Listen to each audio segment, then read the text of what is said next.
전 세계 핵보유국들이 비상회의를 소집했습니다. 그런데 이상했습니다. 가장 강한 나라들이 가장 불안해하고 있었습니다. 단 하나의 이유, 한국이 그것을 완성했다는 첩보 때문이었습니다. 발사는 없었습니다. 폭발도 없었습니다. 심지어 한국은 핵무기를 만든 적도 없습니다. 그런데 미국 전략사령부는 이렇게 적었습니다. 이 억제력은 핵보다 빠르고 더 위험하다. 우리에겐 반응할 기회조차 없었다. 그 무언가는 위성도, 레이더도, 전파도 감지하지 못했습니다. 공격은 시작되기도 전에 끝났습니다. 0.5초. 그게 전부였습니다. 도대체 한국은 무엇을 만든 걸까요? 그리고 왜 아무도 그걸 예상하지 못했을까요? 지금부터 전쟁을 멈춰 세운 단 한 번의 침묵에 대해 이야기하겠습니다. 그 전에 잠깐 1초만 시간 내요.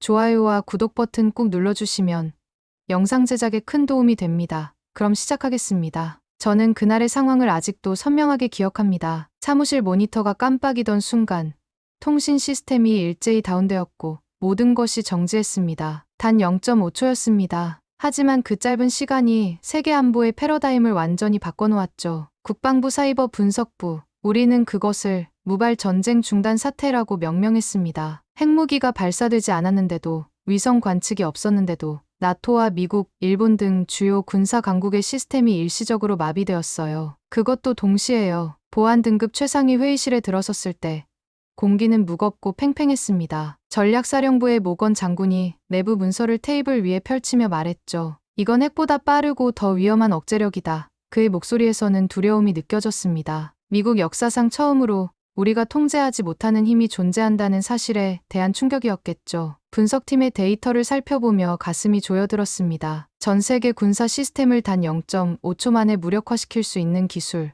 그것도 발사체나 물리적 공격 없이요. 더 놀라운 것은 그 기술의 출처였습니다. 첫 분석 결과, 신호는 한국 해역에서 발생한 것으로 추정되었어요. 회의실은 순식간에 혼란스러워졌습니다. 러시아도, 중국도, 심지어 우리 미국도 아닌 한국에서요. 핵무기 보유국도 아닌 나라에서 말입니다. 그것은 모든 전략적 균형을 무너뜨리는 순간이었죠. 이건 불가능해. 분석관 중 한 명이 중얼거렸습니다. 한국이 어떻게? 하지만 불가능했던 일이 현실이 되었습니다. 데이터는 거짓말하지 않았어요. 0.5초라는 시간 동안 한국은 핵을 보유한 강대국들의 모든 군사력을 무의미하게 만들었습니다. 그것도 단 한 번의 발사도 없이요. 대통령 특별 브리핑이 소집되었습니다. 제가 설명을 시작하자 방 안의 모든 사람들의 얼굴에 긴장감이 서렸습니다. 우리가 알던 안보의 개념이 완전히 뒤집어진 거죠. 억제력의 새로운 시대가 열렸습니다. 핵무기의 시대는 끝났다는 걸 모두가 직감했어요. 저는 그날 밤 사무실에 홀로 남아 데이터를 다시 검토했습니다. 화면에 띄워진 신호 패턴을 보며 생각했죠. 한국이라는 나라가 무엇을 만들어냈는지, 그리고 그것이 세계를 어떻게 바꿀지에 대해서요. 0.5초 만에 세계의 질서가 재편되는 순간을 목격한 것입니다. 다음 날 아침, 북태평양 해역에서 감지된 이상 신호에 관한 보고서가 제 책상에 도착했습니다. 무언가 특별했어요. 이 신호는 우리의 데이터베이스와 일치하지 않았고 기존의 어떤 패턴과도 달랐습니다. 마치 무언가를 숨기려는 듯한, 그러면서도 미묘하게 자신의 존재를 알리려는 듯한 이중적인 특성을 지녔죠. 분석실에 들어서자 동료들은 이미 신호 패턴을 대형 스크린에 띄워놓고 있었습니다. 파장은 마치 의도적으로 왜곡된 듯했어요. 알고리즘으로는 잡히지 않지만 인간의 직관으로는 감지할 수 있게 만들어진 듯한 느낌이었습니다. 이건 교묘해요. 제가 말했습니다. 누군가 탐지되기 위해 신호를 보낸 것 같아요. 동료 분석관인 마크가 고개를 끄덕였죠. 맞아, 로렌. 이건 마치 우리가 찾아내길 바라는 것 같아. 하지만 왜? 컴퓨터 앞에 앉아 신호를 세분화했습니다. 표면적으로는 단순한 잡음처럼 보였지만 특정 패턴으로 분석하면 의미 있는 데이터 조각이 드러났어요. 이것은 기술적 실수가 아니었습니다. 의도적인 설계였죠. 이건 교란 흔적이야. 제가 마침내 결론을 내렸습니다. 누군가 우리가 이 신호를 찾아내길 원했어. 그리고 그 누군가는 우리보다 한 수 앞서 있어. 밤새도록 신호를 분석했습니다. 알고리즘을 의도적으로 비틀어 놓은 흔적이 곳곳에 있었어요. 기계는 이를 무의미한 잡음으로 처리하겠지만 인간의 눈은 그 패턴을 읽어낼 수 있었습니다. 이것은 일종의 전략적 침묵이었어요. 존재하면서도 존재하지 않는, 보이면서도 보이지 않는 신호였습니다. 이건 기술이 아니라 철학이야. 제가 중얼거렸습니다. 누군가는 이 기술을 사용해 전 세계 군사 시스템을 0.5초 동안 무력화시켰고 이제 우리에게 그 흔적을 따라오라고 초대하고 있었어요. 다음 날 아침, 상부에 보고서를 제출했습니다. 이 신호는 우리가 찾아내길 의도한 것입니다. 누군가가 우리를 지켜보고 있어요. 국방장관의 얼굴이 심각해졌습니다. 로렌, 당신이 이 사건을 맡아주길 바랍니다. 이 신호의 출처를 찾아내고 그 기술이 무엇인지 밝혀내야 합니다. 그렇게 저는 제 경력에서 가장 이상한 임무를 맡게 되었습니다. 감지되지 않기 위해 설계되었지만 동시에 우리가 그 존재를 인식하길 바라는 기술을 추적하는 일이었죠. 그것은 마치 숨바꼭질을 하는 아이가 슬며시 자신의 위치를 알리는 것과 같았습니다. 이 임무는 제 분석가로서의 능력을 시험하는 동시에 기술의 본질에 대한 깊은 질문을 던졌습니다. 과연 누가, 왜 이런 기술을 만들었을까요? 분석 작업은 예상보다 복잡했습니다. 미국과 영국의 분석관들은 처음에 중국 기술을 의심했지만 곧 배제되었어요. 신호 패턴은 중국의 알고리즘과 전혀 달랐습니다. 러시아도 아니었고 북한도 아니었어요. 모든 가능성이 하나씩 제외되었습니다. 답을 찾기 위해 저는 과거 기록으로 눈을 돌렸어요. 미국과 한국의 해양 공동 연구 자료를 살펴보던 중 15년 전 갑자기 중단된 프로젝트를 발견했습니다. 공식 기록에는 기술적 한계로 인한 중단이라고 명시되어 있었지만 내부 메모에는 다른 이유가 있었어요. 한국 측이 독자 개발을 선택했다. 기술 공유 중단. 이 짧은 메모가 전부였습니다. 그러나 이것은 중요한 단서였죠. 더 깊이 파고들었어요. 보안 등급을 높여 검색했고 마침내 K-사일런트 네트워크라는 이름의 극비 문서를 발견했습니다. 문서를 읽으며 가슴이 뛰었어요. 한국은 15년 동안 완전히 새로운 방식의 탐지 회피 기술을 개발해왔습니다. 그것도 미국이나 다른 동맹국과의 공유 없이 독자적으로요. 이건 불가능해. 동료 분석관 제니퍼가 머리를 흔들었습니다. 한국이 어떻게 이런 수준의 기술을. 제가 문서를 가리키며 말했어요. 여기 있잖아. 그들은 말없이 이 모든 걸 완성했어. 한국의 기술적 발전은 항상 반도체와 전자기기에 집중되어 있었습니다. 하지만 이건 완전히 다른 차원이었어요. 그들은 감시의 사각지대를 만들어냈고 전 세계 어느 누구도 이를 알아차리지 못했습니다. 문서를 더 살펴보니 놀라운 사실이 드러났어요. K-사일런트 네트워크는 단순한 스텔스 기술이 아니었습니다. 이것은 존재 자체를 의심받게 만드는 기술이었어요. 신호를 보내면서도 그 신호가 없는 것처럼 보이게 만드는 존재와 부재의 경계를 흐리는 혁신적인 접근법이었습니다. 그날 밤, 저는 상부에 보고서를 제출했어요. 한국의 K-사일런트 네트워크가 0.5초 전 세계 군사 시스템 다운의 원인일 가능성이 높습니다. 직접 확인이 필요합니다. 다음 날 아침, 국방장관으로부터 직접 지시가 내려왔습니다. 로렌, 한미해양훈련 참관단 자격으로 한국에 가세요. 이 기술이 무엇인지, 어떻게 작동하는지 확인해야 합니다. 비행기 탑승을 준비하며 한국이라는 나라에 대해 생각했어요. 전쟁의 상처를 딛고 일어선 나라, 분단의 아픔을 안고 살아가는 나라, 그리고 이제는 세계 안보의 판도를 바꿀 기술을 개발한 나라. 제 머릿속은 의문으로 가득 찼습니다. 한국은 왜 이런 기술을 개발했을까요? 그들의 목적은 무엇일까요? 그리고 이 기술이 세계 안보에 어떤 영향을 미칠까요? 비행기가 이륙하며 저는 이 임무가 단순한 정보 수집 이상의 것이 될 거라는 예감이 들었습니다. 이것은 안보와 기술, 그리고 국가의 의지에 관한 이야기였어요. 곧 저는 그 모든 것의 중심에 서게 될 것입니다. 인천공항에 도착한 후 한미해양훈련 참관단 자격으로 진해 해군기지로 이동했습니다. 기지에 도착하자마자 윤태성 중령이 저를 맞이했어요. 단정한 유니폼을 입은 그는 친절하면서도 단호한 인상을 주었습니다. 카터 분석관님, 한국에 오신 것을 환영합니다.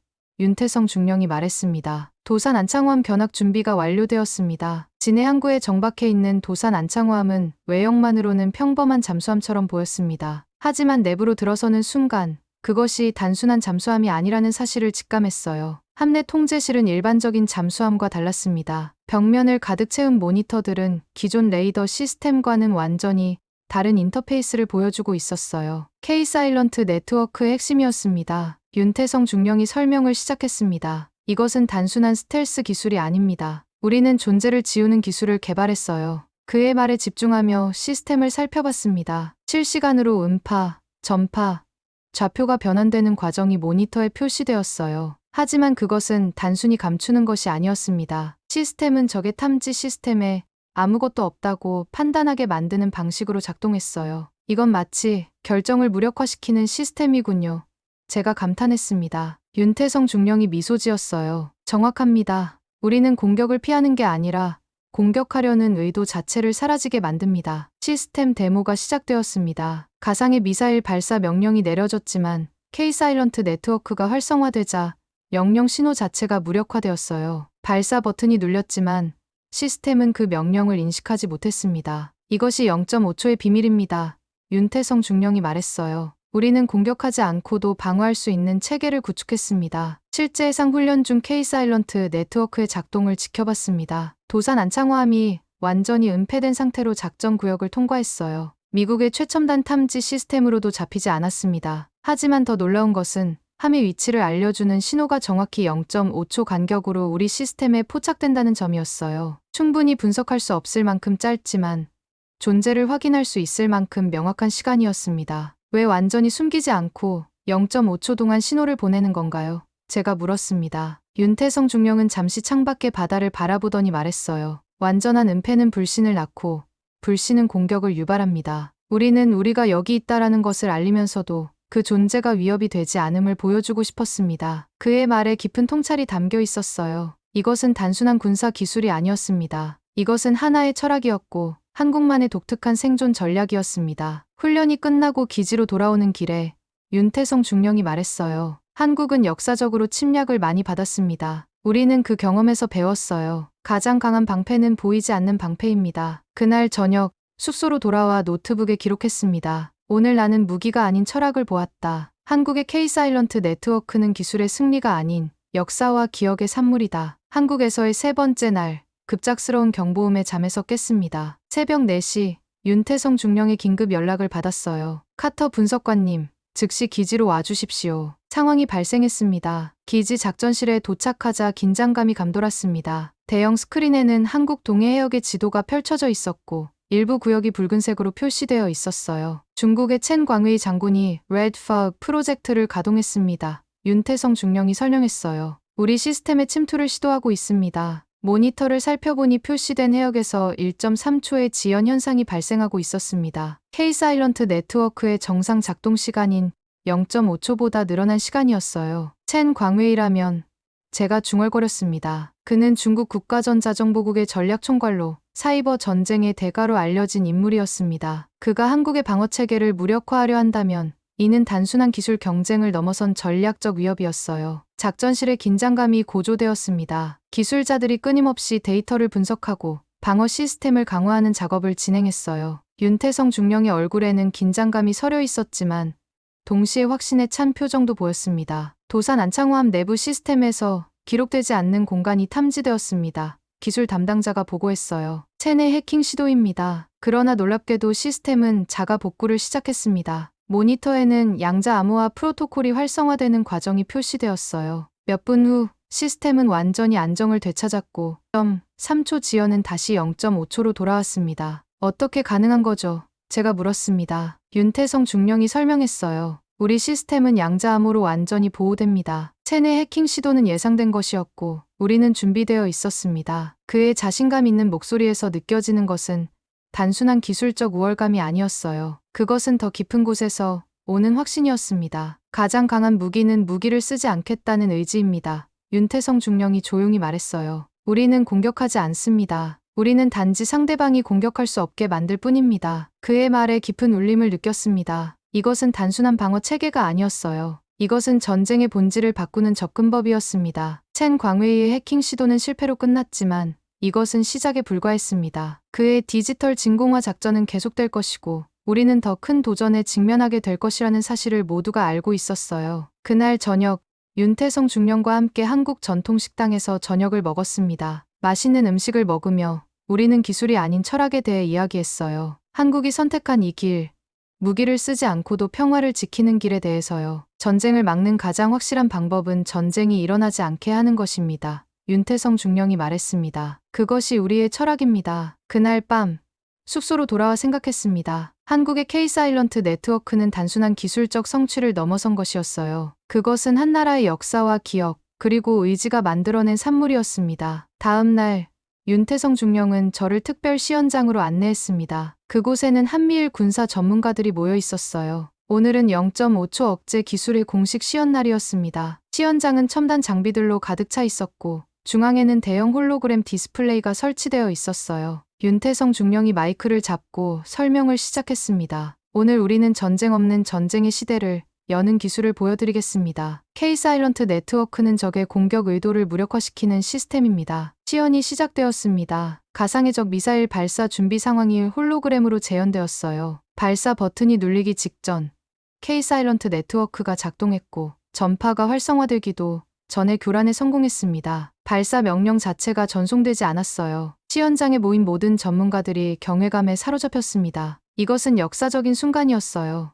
핵무기 없이도 세계를 멈출 수 있는 기술의 탄생 순간이었습니다. 이 기술의 핵심은 공격을 방어하는 것이 아니라 공격 자체가 실행되지 않도록 하는 것입니다. 윤태성 중령이 설명했어요. 우리는 전쟁을 끝내는 것이 아니라 시작을 막는 것이죠. 그의 말에 깊은 울림을 느꼈습니다. 지금까지 우리는 전쟁에서 이기는 법만 생각해왔어요. 하지만 한국은 전쟁 자체를 무의미하게 만드는 접근법을 택한 것이었습니다. 시연이 끝나고 제 노트북에 기록했습니다. 우리는 전쟁 전에 지는 법만 배웠다. 이 문장이 모든 것을 담고 있다고 생각했어요. 미국 대표단은 즉시 회의를 소집했습니다. 한국의 억제 시스템 실전 배치 여부와 동맹국 간의 기술 공유에 대한 논의가 시작되었어요. 대부분의 의견은 긍정적이었습니다. 이 기술은 세계 평화에 기여할 수 있는 잠재력을 가지고 있었으니까요. 하지만 저는 더 깊은 질문을 품게 되었습니다. 왜 한국은 이런 기술을 개발했을까요? 단순히 국가 안보를 위한 것인지 아니면 더 큰 비전이 있는 것인지 궁금했어요. 그날 저녁